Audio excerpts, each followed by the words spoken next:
Youth Congress പ്രവർത്തകരെ അടിച്ചമർത്തുന്ന, ലാത്തി കൊണ്ട് അടിച്ച് വീഴ്ത്തുന്നത് നമ്മൾ ദൃശ്യമാധ്യമങ്ങൾ കണ്ടതല്ലേ? എത്ര തവണ റിപ്പോർട്ട് ചെയ്തിട്ടുണ്ട്? എപ്പോഴെങ്കിലും ഉണ്ടായിട്ടുണ്ട് ഇതുപോലൊരു സംഭവം? ഏതെങ്കിലും മന്ത്രിയുടെ സുരക്ഷാ ഭടൻ തെരുവിലിറങ്ങി മന്ത്രിക്കെതിരെ മുദ്രാവാക്യം വിളിക്കുന്നവരെ, കരികൊടി കാണിക്കുന്നവരെ ഇതുപോലെ തെരുവ് ഗുണ്ടയെ പോലെ അടിച്ചമർത്തുന്ന രംഗമുണ്ടായിട്ടുണ്ട്. ഇപ്പൊ യഥാർത്ഥത്തിൽ കേരളത്തെ ഒരു കലാപത്തിലേക്ക് എത്തിക്കാൻ മാത്രമാണ് ഈ സദസ്സ് കൊണ്ട് സാധിച്ചിട്ടുള്ളത്. അത് ഒരു തികച്ചും സമ്പൂർണമായ വേസ്റ്റാണ്.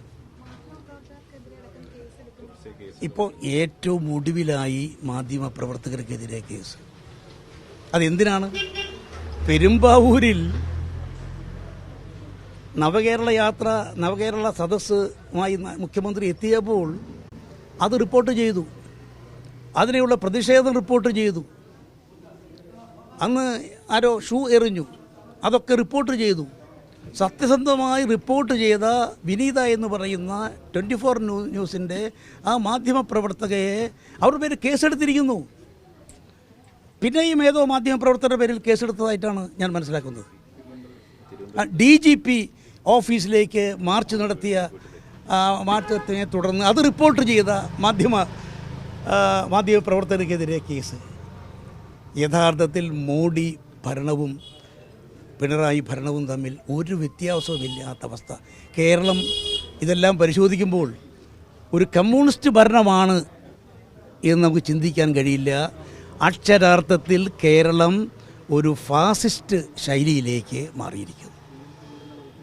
ഇവിടെ കമ്മ്യൂണിസ്റ്റ് ശൈലിയല്ല, ജനാധിപത്യ ശൈലിയല്ല, ഇവിടെ ഫാസിസ്റ്റ് ശൈലിയാണ് മുഖ്യമന്ത്രിയുടെയും കൂട്ടരുടെയും ഭാഗത്തു നിന്നുണ്ടാകുന്നത്.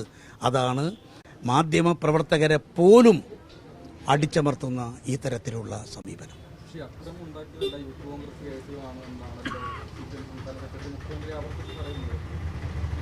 അല്ല, സ്വാഭാവികമായി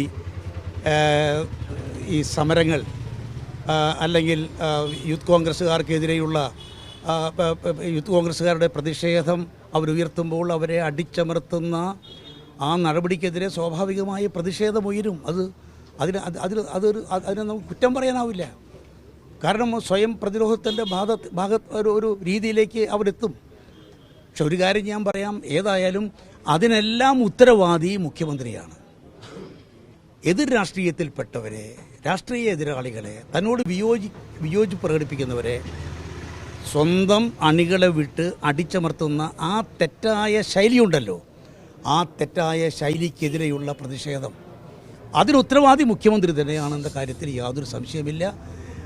സമ്പൂർണ്ണമായി ഈ ഗവൺമെൻറ് പരാജയപ്പെട്ട ഒരു ഗവൺമെൻറ്റാണ് എന്ന് ഒരിക്കൽ കൂടി തെളിയിച്ചിരിക്കുന്നു. ഈ നവകേരള സദസ്സ് പ്രയോജനമില്ല എന്ന് അദ്ദേഹത്തിന് ചുരുങ്ങിയ ദിവസങ്ങളിൽ മനസ്സിലായി.